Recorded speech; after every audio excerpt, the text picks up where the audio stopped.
बंधू आणि भगिनी मराठवाड्यातल्या शेतकऱ्यांवर मी तुम्हाला पाठवतो सगळं व्हॉट्सअपला, काळजी नका करू. मराठवाड्यातल्या शेतकऱ्यांवर अतिवृष्टीमुळे झालेला आहे बाधा आणि त्यांना मदत करण्यासाठी धावून आलेले आहे विठ्ठल पाटील साहेब.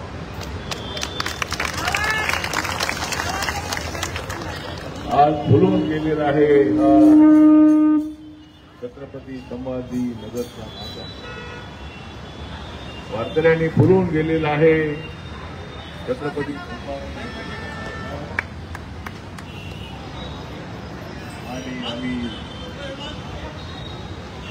शेतकऱ्यांच्या गावागावातला मजबूत करणार आज इथे वारकरी परिषदेच्या वतीने संत ज्ञानोबा तुकोबा आधार मराठवाड्यामध्ये जे नुकसान झालेलं आहे, अतिवृष्टीमुळे अनेक वेळेला शेतकरी पाऊस आला पाहिजे पावसाची वाट बघत असते. पेरणी करण्यासाठी पावसाची आवश्यकता असलेली पाऊस येत नाही. अनेक वेळेला पेरणी उशीर होते. या वेळेला पेरलेले पीक आहे हे पीक उद्ध्वस्त करण्यासाठी एवढा पाऊस आहे. मराठवाड्यातल्या अनेक जिल्ह्यामध्ये मी जाऊन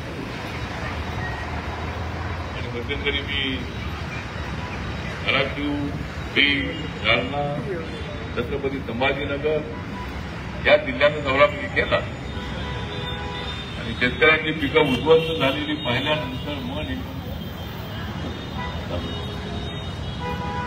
उन्हाळ्यात आलेला जो घास आहे तो घास या पावसानं उद्ध्वस्त केलेला आहे. अनेक ठिकाणी नद्यांना पूर आला. या पुरामधून काही लोक वाहून गेले, जनावरं वाहून गेली, अनेक लोकांच्या पिकाचं नुकसान झालं, अनेक लोकांच्या घरामध्ये तो पाणी गेलं. प्रचंडाच्या पद्धतीचा जो धक्का या पावसाने दिलेला आहे. आज या शांती लोकांना माननीय विठ्ठल पाटील यांच्या सूचनेप्रमाणे आपण या ठिकाणी आलेले आहात आणि या ठिकाणी आपण शपथ घेणार आहात. नुकसान जरी झालेलं असलं तरी देवेंद्र फडणवीस यांच्या सरकारने 31,000 कोटीपेक्षा जास्त पैसे एवढ्याने शेतकऱ्यांचं काय पूर्णपणे त्यांना न्याय मिळाला नाही.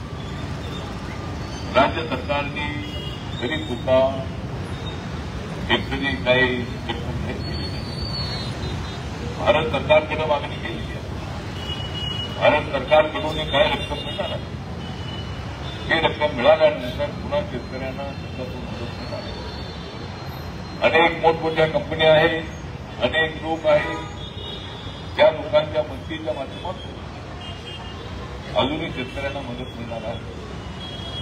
त्यामुळं आपण हवाल देत नव्हतो.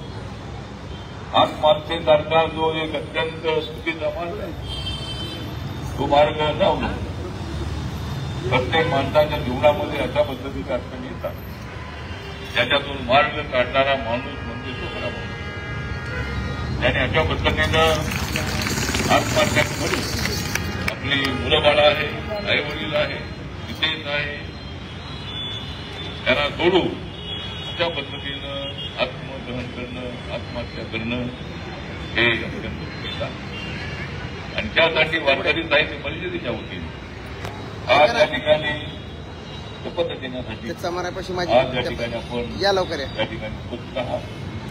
महिला वारकरी मोठ्या संख्येने या ठिकाणी आहेत. लाडक्या बहिणी आमच्या या ठिकाणी आलेल्या. लाडक्या बहिणीला मजबूत करण्याची भूमिका सरकारची आहे.